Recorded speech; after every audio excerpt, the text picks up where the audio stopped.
আসসালামু আলাইকুম, সকলকে শুভেচ্ছা। আপনারা দেখতে পাচ্ছেন পুরস্কার তাহফিজুল কোরআন নুরানি মাদ্রাসার কিছু স্থির চিত্র। আলহামদুলিল্লাহ, দেখতে দেখতে আমাদের স্বপ্নের যাত্রার 4টি বছর অতিক্রান্ত হয়ে 5 বছর হতে চলেছে। মহান রবের নিকট হাজার লাখ কোটি শুকরিয়া, ছোট্ট একটা গ্রামে, ছোট্ট সমাজে এরকম একটা সুন্দর মনোরম পরিবেশে একটা দ্বীনি প্রতিষ্ঠান প্রতিষ্ঠা করার মতো সৌভাগ্য আমাদেরকে দিয়েছেন।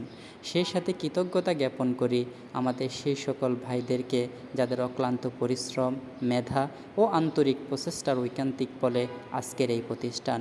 সে সাথে ধন্যবাদ জানাই আমাদের প্রবাসী ভাইদেরকে, যাদের ঐকান্তিক প্রচেষ্টা ও আর্থিক সহযোগিতার ফলে আমরা আজকে এই অবস্থানে এসে পৌঁছেছি। সেই সাথে আমরা আমাদের অত্র প্রতিষ্ঠানের 2 দিকে 2 কবরস্থানের মুরব্বীদের জন্য ক্ষমা প্রার্থনা করি। আল্লাহ তাআলা ওনাদেরকে ক্ষমা করুন। আমরা সে সকল শিক্ষকদের নিকটও কৃতজ্ঞতা জ্ঞাপন করি যাদের অক্লান্ত পরিশ্রমে আমাদের ছোট ছোট বাচ্চারা